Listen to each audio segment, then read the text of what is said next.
हमारे चैनल को सब्सक्राइब करें और बेल आइकन दबाएं।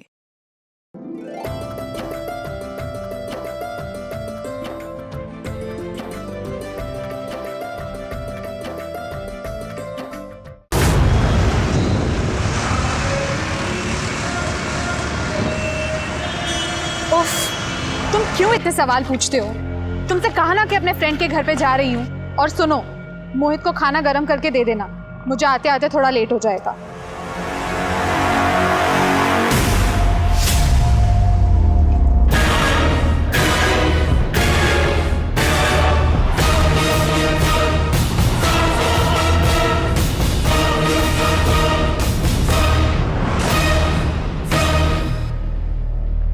नमस्कार, आदाब। क्राइम पेट्रोल सतर्क 30 दिन 30 यूनिक केसेस की श्रृंखला में मैं अनूप सोनी आप सबका स्वागत करता हूं। आज के इस केस पर अपना विश्लेषण देंगे हमारे मेहमान और जाने माने पत्रकार शम्स ताहिर खान। दिन दहाड़े एक औरत को चलती कार से फेंक दिया गया। ऐसी खबरें सुनकर अक्सर कई लोग ये सोचते हैं कि शायद मामला कार चोरी का हो। कुछ ये कहकर दिलासा दे देते हैं कि चलो कम से कम औरत की जान तो बच गई। मगर कई केस में ऐसा होता है कि जो बाहर से दिखता है वो अंदर नहीं होता। आज के केस में जुर्म की ये वो कहानी है जिसमें एक विक्टिम को पूरी साजिश के तहत मार दिया जाता है। ये केस इतना चुनौतीपूर्ण है कि गुरुग्राम पुलिस को सुलझाना वाकई किसी चुनौती से कम नहीं। अरे नहीं मैडम, मेकअप नहीं, फेशियल और मैनिक्योर भी करवाना है। एक रिक्वेस्ट है, 40 मिनट में हो जाएगा सर? हाँ, हो जाएगा। So sweet of you, thank you. Pragya, तुम्हारे लेक्चर लेने से पहले सब कुछ हो जाएगा, मैंने बात कर ली है। राजीव, क्यों परेशान हो रहे हो? मैं बाद में करवा लूंगी ना ये सब। देखो, तुम्हारी हर एक जरूरत का ख्याल है मुझे। अब ज्यादा बहस मत करो, जाओ जल्दी जाओ। मैम प्लीज आइए ma'am. Okay, hello.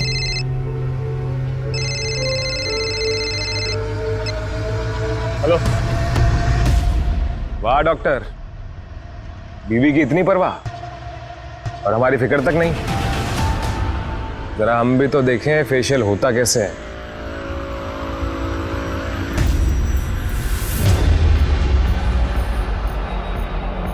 Deepak please देख प्रज्ञा का मूड मत खराब करा आज, ठीक है? कल तक मैं सब कुछ ठीक कर दूंगा, बस आज का टाइम दे दे मुझे। टाइम ही तो नहीं है तेरे पास डॉक्टर।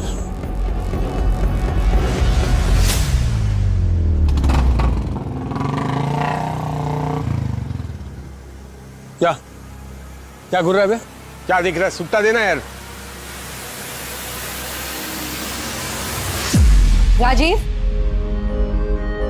सिगरेट? तुम सिगरेट तो टेंशन में हो तो तब पीते हो ना? हाँ तो टेंशन तो होगी ना, क्यों इतनी खूबसूरत तो दिख रही हो तुम। कुछ भी। अरे हाँ सच में, तुम किसी भी एंगल से 21 साल की लड़की की माँ तो लगती नहीं हो। बस अब बातें बनाना बंद करोगे? I am already late. चलो चलो चलो।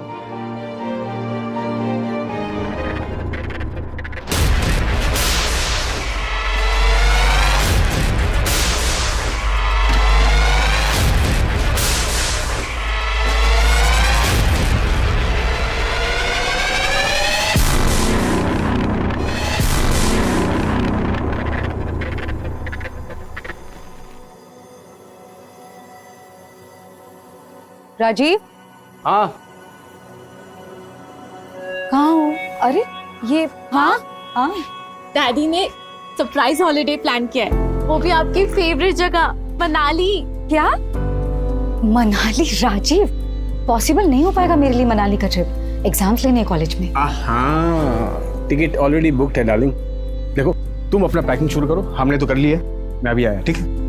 हाँ जी, ये क्या चल रहा है ये सब? प्रज्ञा, ये टाइम मैंने अपने परिवार के लिए निकाला है। तुम्हारे हर सवालों का जवाब मैं रास्ते में दूंगा, ठीक है? तुम अपना पैकिंग तो शुरू करो, मैं काम करता हूँ, शर्मा मार्ट जाके कुछ सामान लेकर आता हूँ, ठीक है?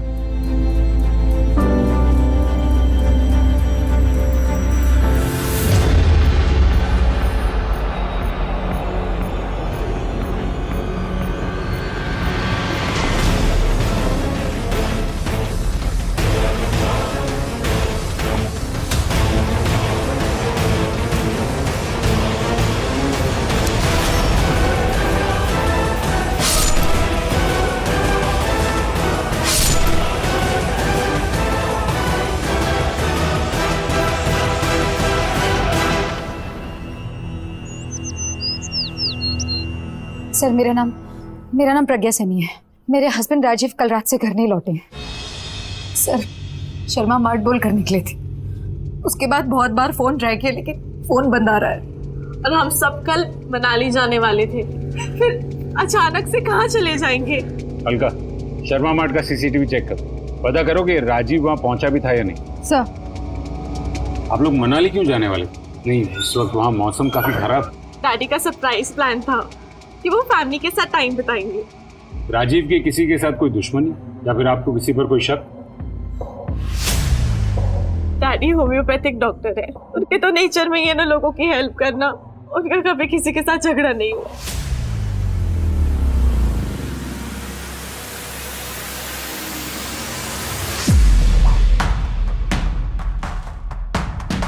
ये रहे डॉक्टर साहब, मैंने कहा था ना, सामान लिया और चले गए।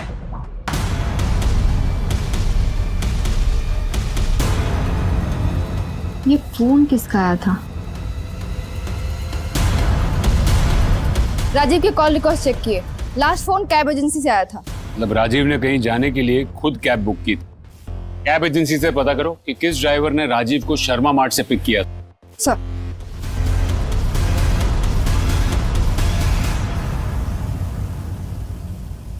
कैब ड्राइवर मिलने के बाद ही पता चलेगा कि उसने राजीव को कहाँ ड्रॉप किया है। और अगर आपको कोई आइडिया हो कि वो कहाँ जा सकते हैं। इतनी रात में अपना क्लिनिक भी ओपन नहीं करते वो। क्लिनिक का है उनका? आर्य समाज रोड पर। लेकिन हाँ, अगर क्लिनिक ओपन करते तो रिसेप्शनिस्ट बता देती। रिसेप्शनिस्ट? क्या नाम है उसका? मंजूषा।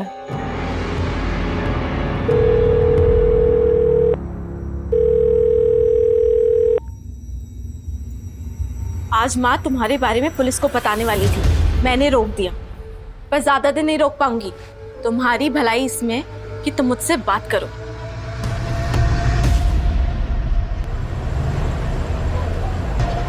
सर आखिरी बार डॉक्टर 4 तारीख को ही आए थे और कुछ परेशान से लग रहे थे।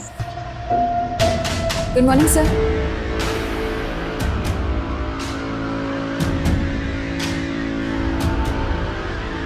सर बहुत देर तक गेट नहीं खोला तो मैं अंदर चली गई चेक करने,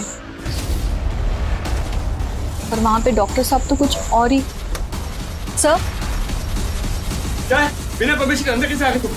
हाँ, गेट आउट। सर बीवी और बेटी तो राजीव की अच्छाई का गुण गा रहे हैं और उनकी रिसेप्शन तो कुछ अलग ही कहानी बोल रही।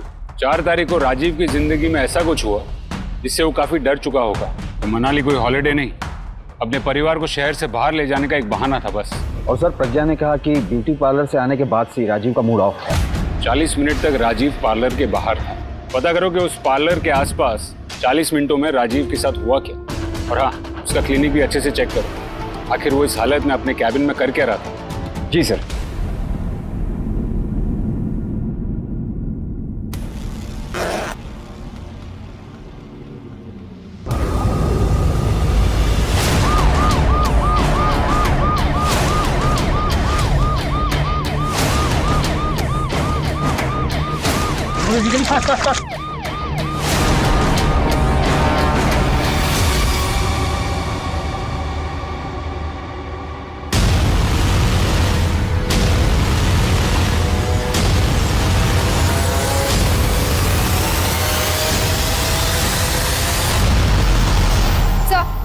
ये आईडी कार्ड मिला है, लास्ट राजीव सैनी की ही है। किसी धारदार हथियार से मार के फेंका गया है।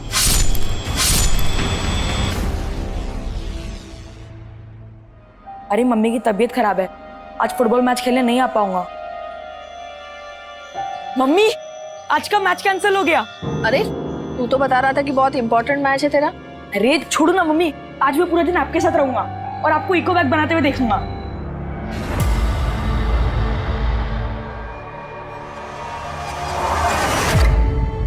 राजीव राजीव राजीव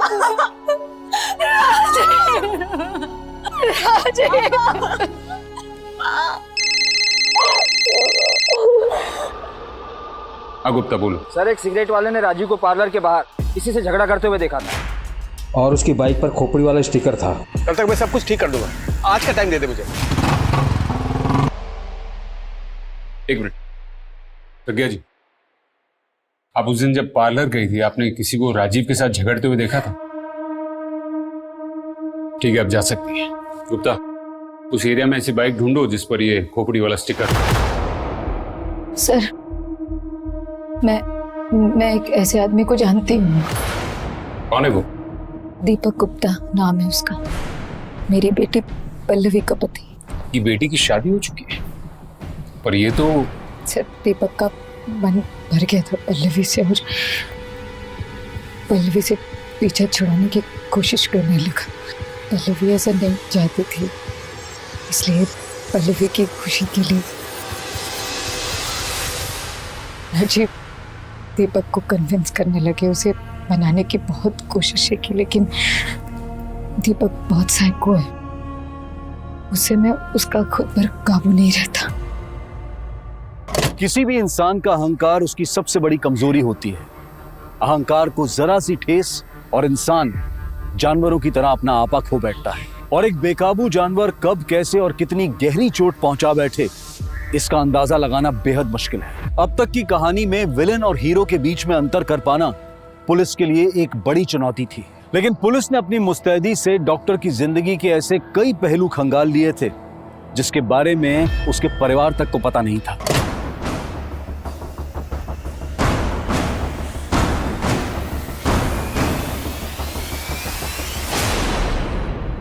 लगता है भाग गई। दीपक की फोटो सारे पुलिस स्टेशन में भेज दो।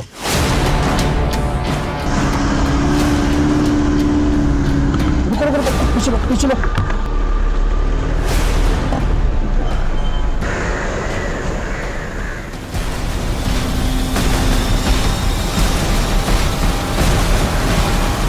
उस शॉप वाले ने काली बाइक पर ऐसी खोपड़ी का स्टिकर है, ऐसे ही बताया था ना?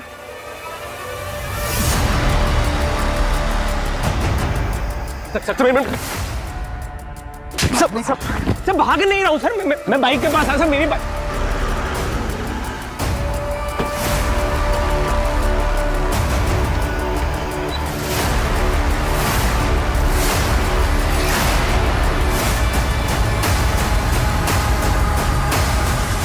अपनी पत्नी से पीछा छुड़ाने के लिए तूने उसके बाप को ही मार दिया। पल्लवी ने कहा ना आपसे, झूठी है सर एक नंबर की। जिस दिन राजीव की मौत हुई थी उस दिन तू झगड़ा करने गया था ना उसके साथ? सर झगड़ने नहीं, समझाने गया था कि पीछा छुड़ाओ मेरा अपनी बेटी से, तंग आ गया हूं।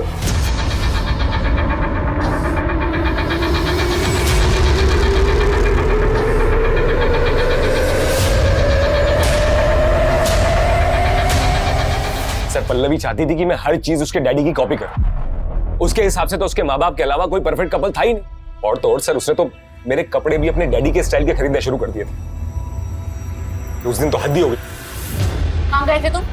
मैं बता के तो गया था। तुम्हारी हरकतें फिर से शुरू हो गई ना? क्या हरकत शुरू हो गई? नाटक तो ऐसे करते हो, शादी करके ना सबसे बड़ी गलती हो गई मेरी लाइफ की। अरे तो गलती, नाटक करने की जरूरत नहीं है। अरे तो मैंने किया क्या है मुझे ये तो बताओ ना। 10 बार कही मुझे शर्ट का रंग नहीं पसंद। मेरे डैडी को देखा है, इतने अच्छे कपड़े पहने। अरे हद होती है यार, हर बात में डैडी डैडी डैडी। नहीं बन सकता मैं तुम्हारे डैडी जैसा। और सुनो मेरी बात, अगर अपने डैडी से इतना ही प्यार है ना तो डैडी के साथ जाके रहो, मेरे साथ मत रहो।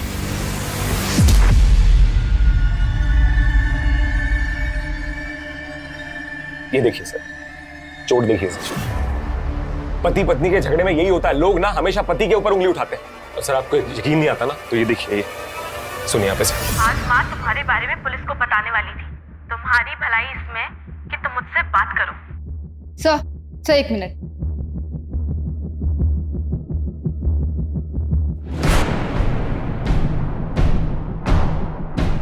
सर इसमें मगरमच्छ के दांत, गेंडे की सींग और सांप की खाल, और सर पता नहीं क्या क्या है। ऐसी चीजें रखना तो इलीगल है। लेकिन सर ये सारी चीजें उसने कहीं ना कहीं से तो खरीदी होगी। ऐसे इलीगल चीजें बेचने वाले खतरनाक ही होते।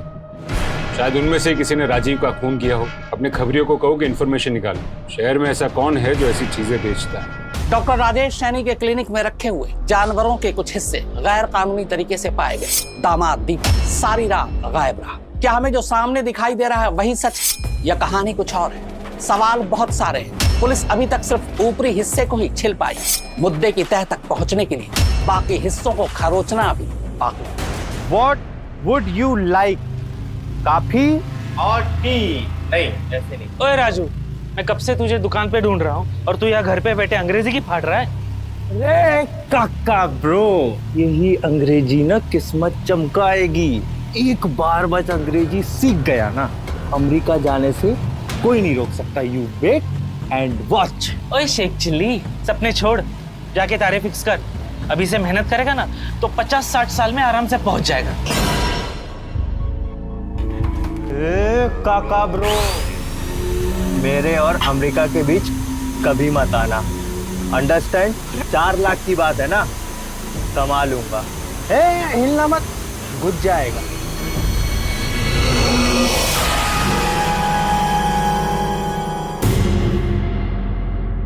ये ऐसे निशान कैसे?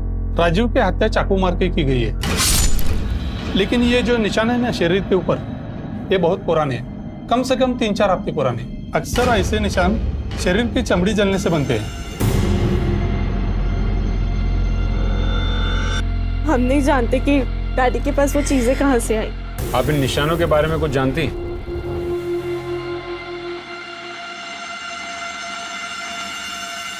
इन चीजों के बारे में मुझे कभी कुछ नहीं बताया। बताया तो बहुत कुछ नहीं था आप लोगों से।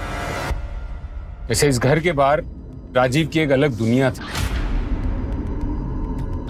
मैडम आपका पार्सल। ले जाओ इसे वापस, नहीं चाहिए ये अब।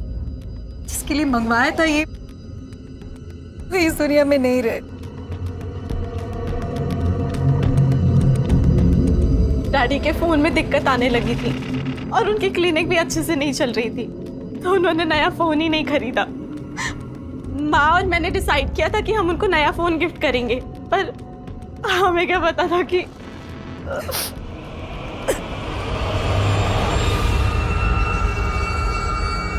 राजीव ने जो कैब ली थी शर्मा मार्ट के बाहर से, वो ट्रेस हो गई है सर। 4 तारीख की रात को शर्मा मार्ट के बाहर से तुमने इसे पिक किया था?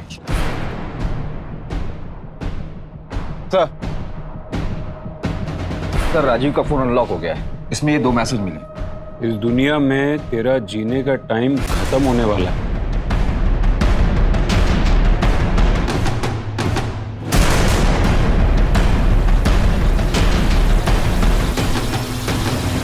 मैडम उसको उस दिन इधर ही उतारा था, फिर वो सीधा उस तरफ चला गया। सर नंबर सेव नहीं है, फिर भी ट्रैकिंग पे डाल दिया है। मारने की धमकी दी, फिर भी राजीव ने पुलिस कंप्लेन नहीं की।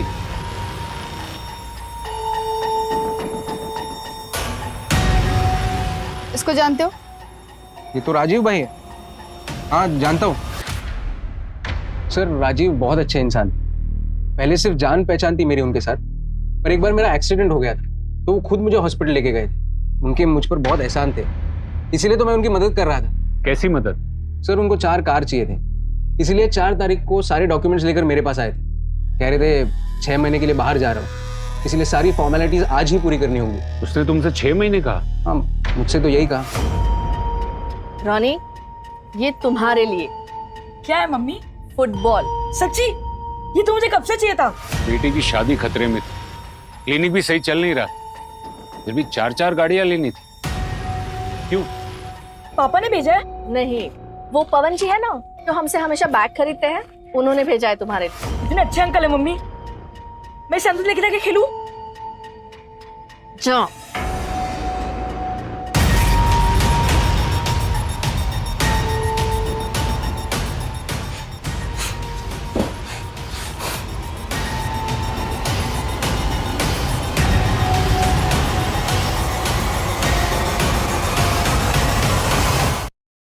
सर जिस नंबर से राजीव को धमकी वाला मैसेज मिला था, उस नंबर का लोकेशन ट्रेस हो गया है।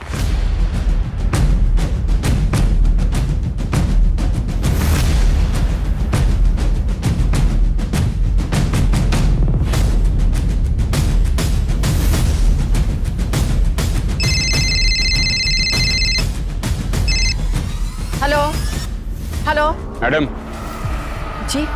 राजीव सैनी को जानती हैं आप? राजीव सैनी? डॉक्टर साहब, उनके घर तो मैं झाड़ू पोछा करती हूँ। साहब मुझे तो फोन उठाना और काटना आता है, बस ये मैसेज मैं नहीं जानती। तुम्हारा फोन तुम्हारे अलावा कोई और इस्तेमाल करता है? जी घर में एक पोता है ना, कभी कभी वो फोन उठा लेता है।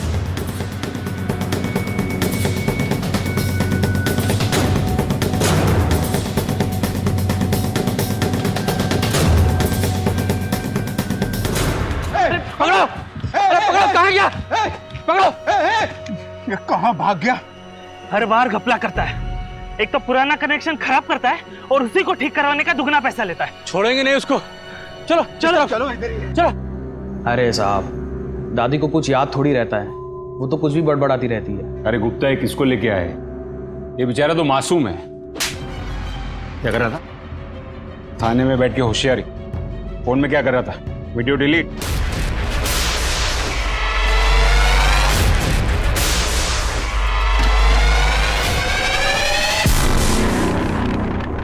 ऐसे वीडियो निकालता है? हाँ? ऐसे वीडियो निकालता है पल्लवी की? और राजीव को पता चल गया इसलिए तूने उसको मार डाला? नहीं सर, मैं तो सिर्फ मजे के लिए वीडियो बनाता था। नहीं सर, गलती हो गई सर। लेकिन मैंने किसी को मारा नहीं है सर।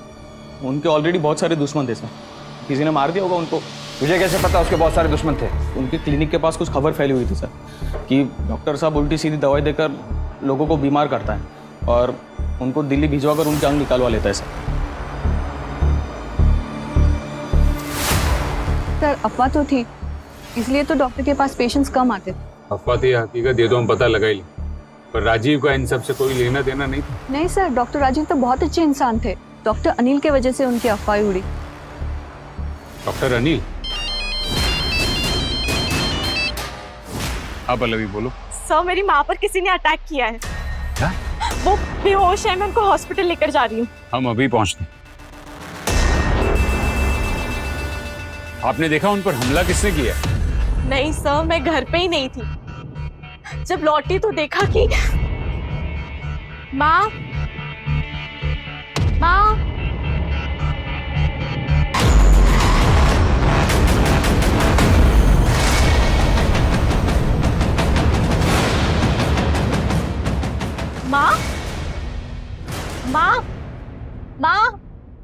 कौन है ये लोग?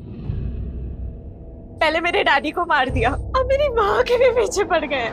आपको क्या लगता है किसने किया होगा आपकी माँ के साथ? और कौन? दीपक नहीं किया होगा ये सब।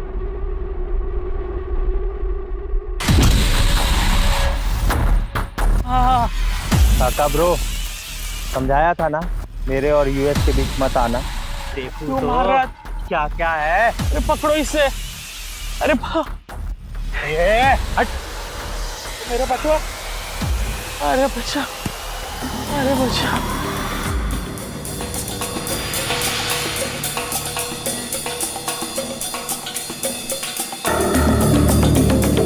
दीपक घर पे है? नहीं है सर। तुम स्टूडेंट हो दीपक के? हाँ सर। हाँ सर। 4 तारीख को इंडस्ट्रियल ट्रिप पर दीपक के साथ गए थे तुम लोग? हाँ सर, हम दोनों गए थे। क्या उस दिन दीपक पूरे दिन तुम लोगों के साथ था? हाँ, पर सर रात में कहीं चले गए। सही में बोल। सर आप यहाँ? तो टाइम नहीं है मेरे पास अभी, वरना जो पीछे छुपा रहे हो ना तुम दोनों, इसके लिए दोनों को सस्पेंड कर देता।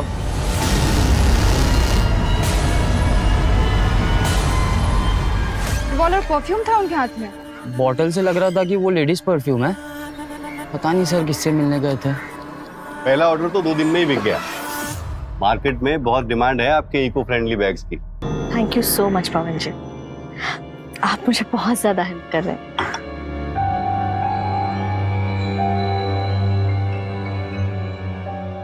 वो नए डिजाइन से वो सारा स्टॉक दिखा देती हूँ मैं आपको।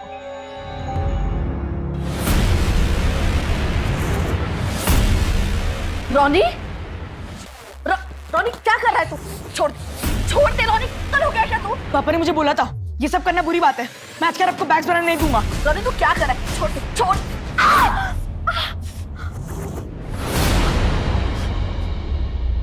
सर परफ्यूम और फुटबॉल लेकर राजीव किसी को मारने क्यों जाएगा? लगता तो ऐसा ही है कि दीपक का किसी के साथ अफेयर चल रहा था और इसीलिए वो पल्लवी के साथ डिवोर्स लेना चाहता था। तो फिर राजीव के मेट के मोबाइल से वो धमकी भरे मैसेजेस,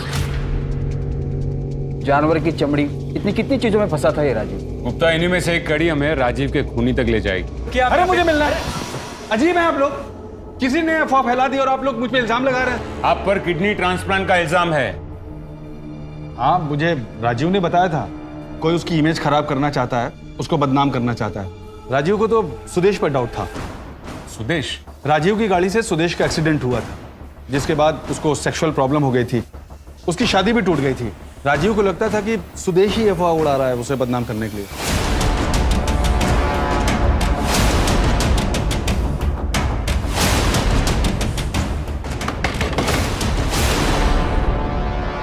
जी, राजीव ने आपकी जिंदगी बचाई या फिर राजीव की वजह से आपकी जिंदगी बर्बाद हो गई? बर्बाद तो हुई थी, मगर राजीव ही अपनी गलती सुधारने के लिए मेरा इलाज कर रहे थे। टीना,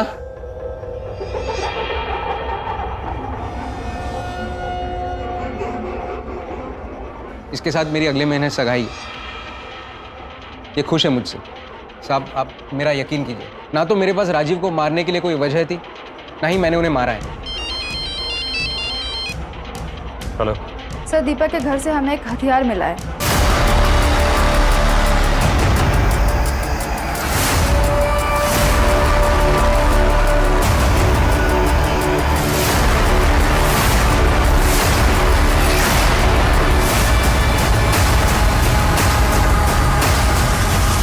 सर, फॉरेंसिक ने कंफर्म किया है जो चाकू हमें दीपक के घर से मिला था उसी से राजीव का मर्डर हुआ है। दीपक ही राजीव का खूनी है। प्रज्ञा पे हमला, इंडस्ट्रियल टिप से फरार होना, ये सारी कड़ियां जुड़ गई हैं। दीपक की फोन लोकेशन ट्रेस की? सर, उसकी फोन लोकेशन तो ट्रेस नहीं हो पा रही है, लेकिन उसके कॉल लिस्ट में किसी संतोष का नंबर है। डेली बात करता था। ये एड्रेस निकालो संतोष का। सर। जी सर।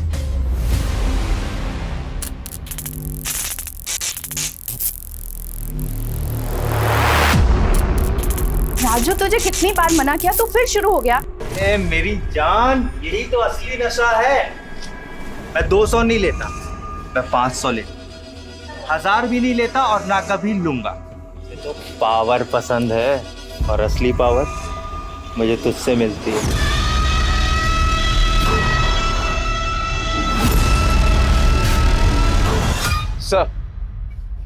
सर, दीपक तो नहीं मिला और संतोष को ले आए। आओ।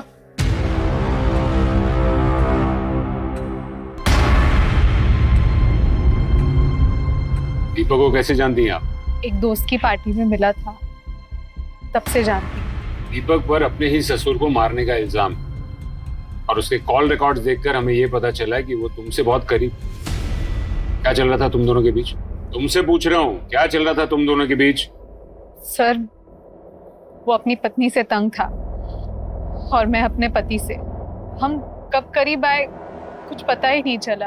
पर सर, मैंने कुछ नहीं किया, मेरा इससे कोई लेना देना नहीं है। 4 तारीख की रात को दीपक तुम्हारे साथ था? हाँ, मेरे पति टूर पे गए हुए थे तो वो मेरे घर ही आ गया। वो पूरी रात मेरे साथ ही था। इस वक्त दीपक कहाँ छुपा होगा, कुछ पता है?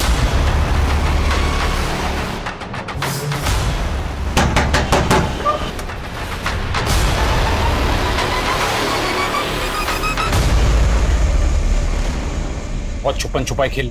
अब बता, राजीव को कैसे मारा? सर, मैंने किसी को नहीं मारा, और आपके पास अगर सबूत है तो इल्जाम लगाइए। सर, सबूत चाहिए तुझे? हमारे पास सबूत ही सबूत है। जिस हथियार से खून हुआ वो तेरे घर से बरामद हुआ। प्रज्ञा ने भी स्टेटमेंट दिया है कि तूने उसके ऊपर जानलेवा हमला किया।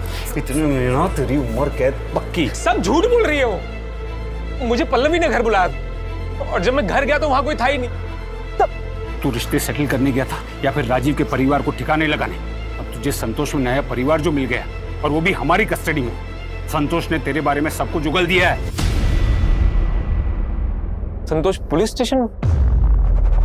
तेरा खेल खत्म दीपक, अब सच बोल दे। सर, सच बात यह है कि सर, पल्लवी संतोष से जलती है, और जब उसे संतोष के बारे में पता चला तो सर उसने बस्ती में रहने वाले लड़कों को उसे परेशान करने के लिए भेजा।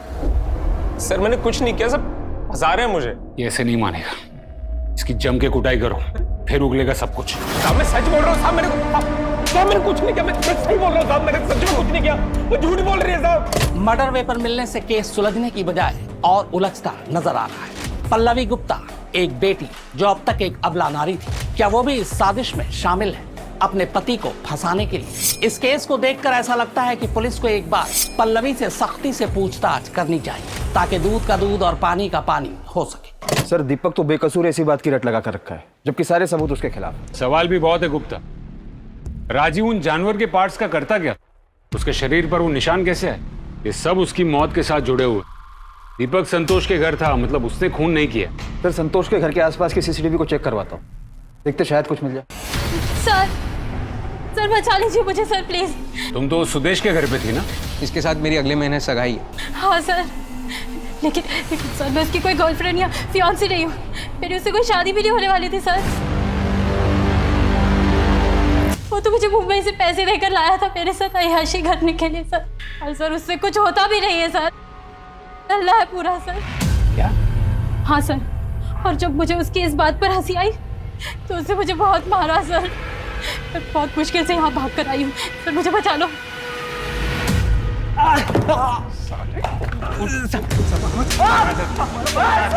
पुलिस से सच बोलना साले। जो आदमी औरत पे हाथ उठा सकता है उसके लिए मर्डर करना मुश्किल नहीं है। राजीव को बदनाम करने के लिए तूने ये अफवाह उड़ाई थी ना? हाँ साहब, मैंने अफवाह उड़ाई क्योंकि उसने मेरी जिंदगी बर्बाद करके रख दी। तो मार दिया उसे, हो गया बदला पूरा तेरा। नहीं सर, मैंने मारा नहीं उसे। राजीव ने कहा था कि मेरी बीमारी का होम्योपैथी में इलाज है, मगरमच्छ के दांत। अगर वो मरता नहीं साहब तो शायद आज मैं ठीक हो जाता। तो वो सब सामान राजीव तेरे लिए मंगवाता था? किससे मंगवाता था वो सामान? नोएडा में लल्लन नाम का एक आदमी है, उससे।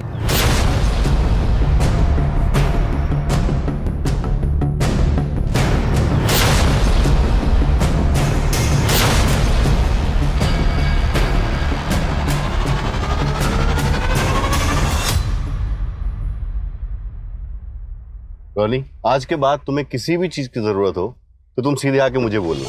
आपको क्यों? आप मेरे पापा हो क्या?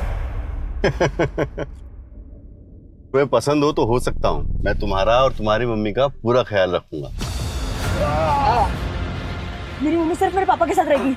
अगर आज तक मेरी माँ के दिखा भी ना तो तेरी आंखें नोच लूंगा।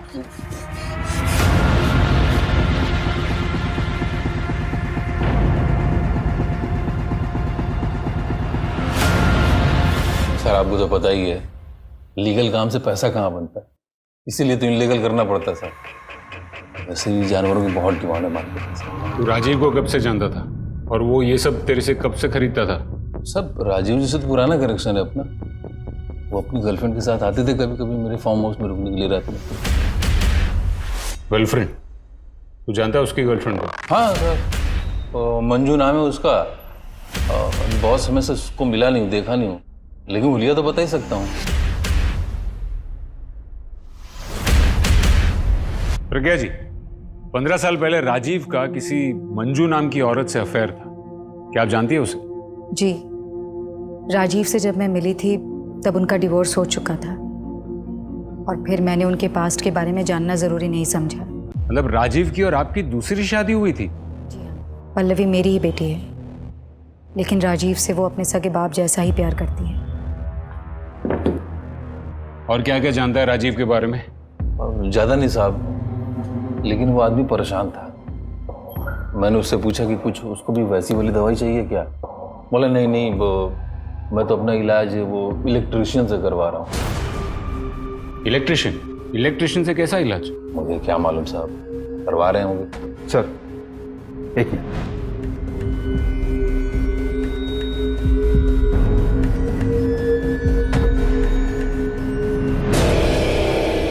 डॉक्टर राजीव के फोन में किसी राजू इलेक्ट्रिशियन का फोन आया था 3-4 बार। ट्रैक करो ये राजू को और नोएडा पुलिस में कांटेक्ट करो, पता करो कि मंजू के बारे में कोई इंफॉर्मेशन मिलती है या नहीं। राइट। हर इंसान की जिंदगी में राज होते हैं, किसी की जिंदगी में कुछ कम तो किसी की जिंदगी में ज्यादा। और ये राज होते ही ऐसे हैं जो जब तक अंधेरे की गहराई में छिपे रहें तब तक सब कुछ ठीक है, लेकिन अगर किसी को इसकी भनक लग जाए तो ये लावे की तरह फट पड़ता है और फिर कई जिंदगियां इस राज में राख की तरह खाक हो जाती हैं। और ऐसे ही एक राज का लावा डॉक्टर की मौत से फट गया, जिसने उसकी जिंदगी की ऐसी परतें खोल दी जिन्हें समेट पाना पुलिस के लिए एक बहुत बड़ी चुनौती बन गया। कई लोग उसे ढूंढ रहे हैं मैडम। ये घर है उसका। नॉक करो।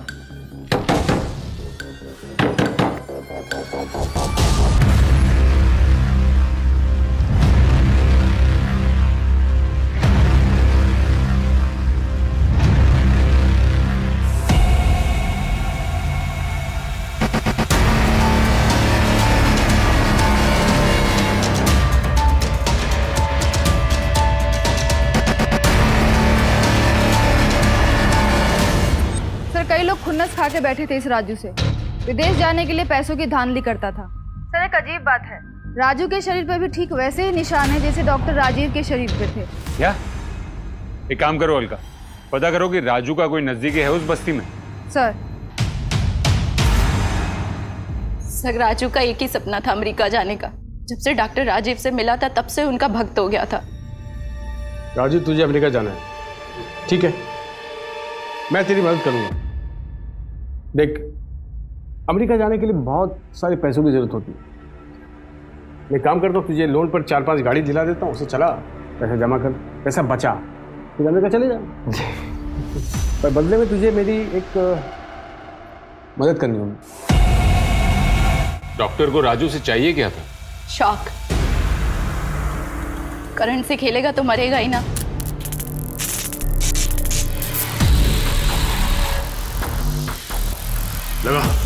लगाऊं? हाँ।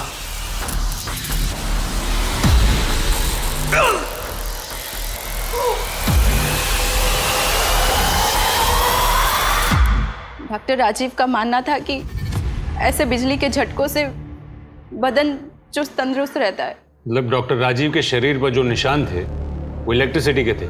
सर राजीव अपने क्लिनिक में भी यही कर रहा था, कपड़े उतार के, जब मंजूषा ने उसे देखा था। सर क्या है? मेरे राजू को भी उसने आदत लगा दी थी। डॉक्टर राजीव के मरने के बाद उसका अमेरिका जाने का सपना टूट गया था, इसीलिए वो टेंशन में खुद को दिन में 3-4 बार झटके देता था।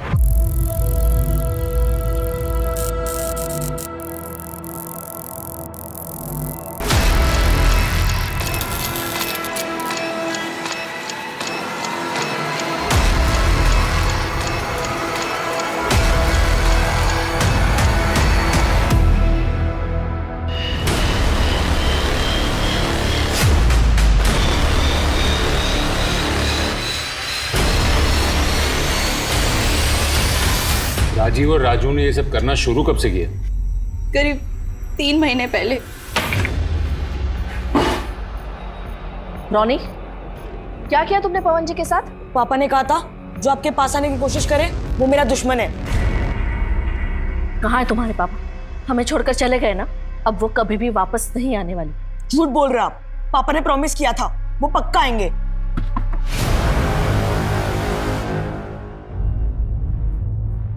जी?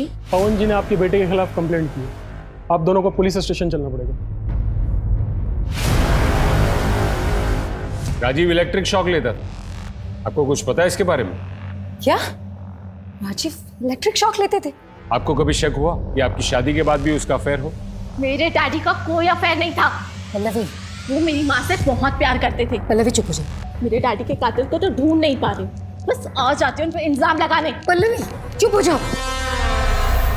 लगता नहीं है कि प्रज्ञा और पल्लवी को राजीव के बारे में कुछ भी पता हो। नोएडा पुलिस में तुमने पूछा मंजू के बारे में कुछ पता चला? नहीं सर, लल्लन से मंजू का स्केच बनवाकर सभी पुलिस स्टेशन में भिजवा दिया। और संतोष के घर के बाहर का सीसीटीवी फुटेज? हाँ सर, वो भी आने वाला है। सर, ये एक सीसीटीवी फुटेज मिला है संतोष के घर के बाहर का।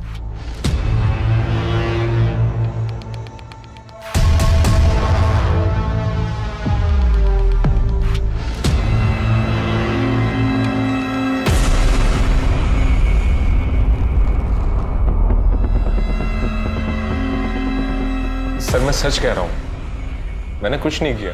जानता हूं, सीसीटीवी फुटेज देखा मैंने। जिस वक्त राजीव का मर्डर हुआ था उस वक्त तू संतोष के घर जाते हुए दिखा था। तुमने उस दिन कहा था कि कुछ लोग संतोष को धमका रहे हैं, उन्हें देखोगे तो पहचान पाओगे। हाँ सर।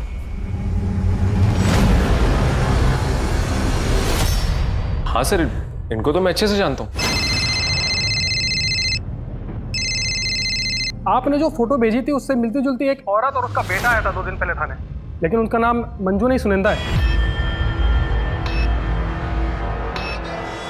गुड न्यूज है पल्लवी, तुम्हारे डैडी के हथियारों का पता चल चुका है।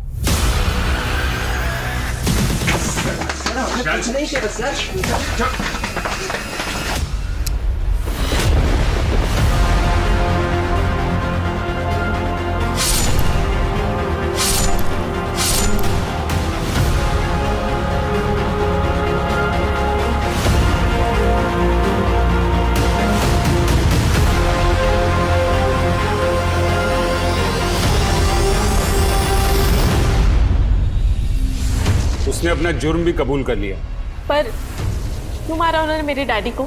सर मैं आपको सब बताती हूँ, लेकिन मेरा राजीव के मर्डर में कोई हाथ नहीं है। शादी के बाद मुझे पता चला कि राजीव कितना साइको है। वो बहुत पॉसेसिव था। वो रात को मुझे बिस्तर से बांधता था।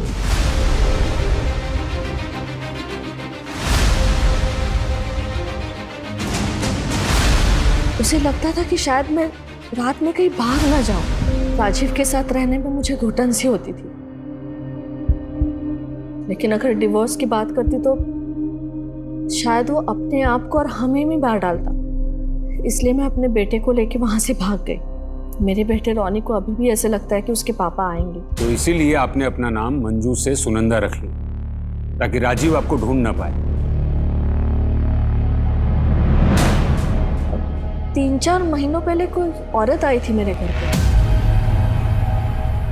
राजीव के बारे में कई सवाल पूछ रही थी। क्या नाम था उसका? आप तो जानती होंगी उस औरत का नाम। वो सुनंदा से मिलने गई थी। विक्रांत और आयान, आपके कॉलेज स्टूडेंट, अपना खर्चा निकालने के लिए वो गाड़ियां चुरा कर उन्हें बेचते थे। एक दिन पकड़े गए, आपने उन्हें बचा लिया, जेल नहीं जाने दिया, ताकि आप बाद में उनका इस्तेमाल कर सकें। ये क्या बोल रहे हो आप लोग? मेरी माँ स्कूल की प्रिंसिपल है, वो ऐसा ये सब कुछ नहीं कर सकती। आपकी माँ को आपके पति दीपक के अफेयर के बारे में पता था, और इसीलिए उन्होंने विक्रांत और आयान से कहकर संतोष को धमकी दिलवाई। अरे छोड़ो, क्या चाहते हो तुम लोग? शर्म लाना चाहते हैं तेरी आंखों में। और उसकी गाड़ी लेकर चले गए, और वो वही गाड़ी थी जो आपके डैडी के खून में इस्तेमाल हुई।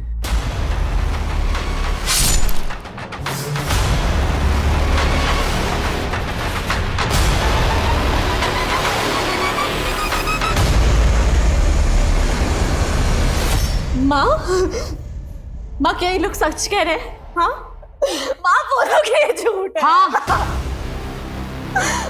मैंने किया ये सब। ये जो कुछ कह रहे हैं सच कह रहे हैं। मैंने विक्रांत और अयान को भेजकर तुम्हारे डैडी का मर्डर करवाया, और वो चाकू भी दीपक के घर मैंने ही रखवाया था ताकि दीपक फंस जाए।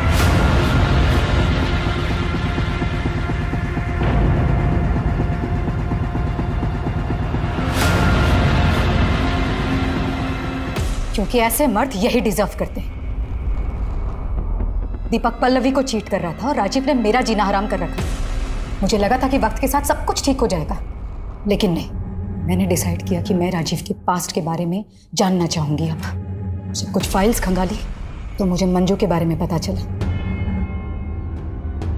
मंजू से मुलाकात करने के बाद मुझे ये रियलाइज हुआ कि राजीव कभी नहीं बदलने वाला। उससे पीछा छुड़ाना आसान नहीं था। मैं उससे दूर रहने लगी तो वो और पॉसेसिव हो गया। हर वक्त मुझे इम्प्रेस करने की कोशिश करता, कभी पार्लर ले जाता तो कभी मूवी देखने। लेकिन मैंने अपना मन बना लिया था। राजीव हम लोगों को मनाली इसलिए ले जाने वाला था क्योंकि उसे ये लगा कि दिन भर अगर हम लोग के साथ रहेगा तो मैं मान जाऊंगी।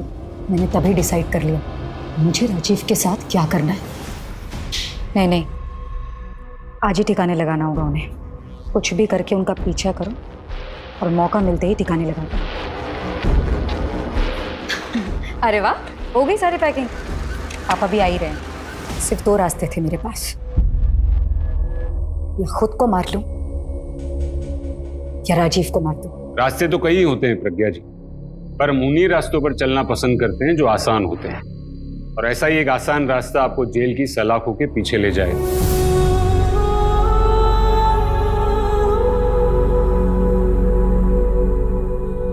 आजादी की लड़ाई में हिंदुस्तान की मिसाल पूरी दुनिया में दी जाती है। गांधी जी के आदर्शों को स्कूल और कॉलेज में पढ़ाया जाता है, मगर फिर ऐसा क्या है कि हम गांधी जी के आदर्शों को भूलकर हिंसा का रास्ता अपना लेते हैं। अपराधी चाहे कितना भी शातिर हो, एक न एक दिन वो पकड़ा जरूर जाता है। एक बड़े कॉलेज की प्रिंसिपल होने के बावजूद प्रज्ञा सैनी ने कानून का दरवाजा नहीं खटखटाया, बल्कि जिस साजिश के तहत उसने अपने पति को मरवाया, अगर उसी प्लानिंग के तहत वो पुलिस के पास जाती तो शायद इस केस का अंजाम कुछ और होता। तो उसके लिए भी और उसकी बेटी के लिए भी डर महसूस करना या पीड़ित होना जायज हो सकता है, लेकिन कानून को अपने हाथ में लेना कहीं से सही नहीं ठहराया जा सकता। आज वो जेल की चारदीवारी के पीछे बैठी यही सोच रही होगी कि काश उसने ये रास्ता न चुना होता। अगर आपको भी जिंदगी में कभी कोई आसान रास्ता मिले तो चलने से पहले सोच लीजिएगा कि कहीं ये रास्ता कानून के खिलाफ तो नहीं जाता। अब मैं अनूप सोनी आपसे विदा लेता हूं। फिर मुलाकात होगी क्राइम पेट्रोल सतर्क में एक और नए केस के साथ और उस पर हमारे एक्सपर्ट के विश्लेषण के साथ। जय Hind. For more updates, subscribe to our channel, click the show links and enjoy watching the videos.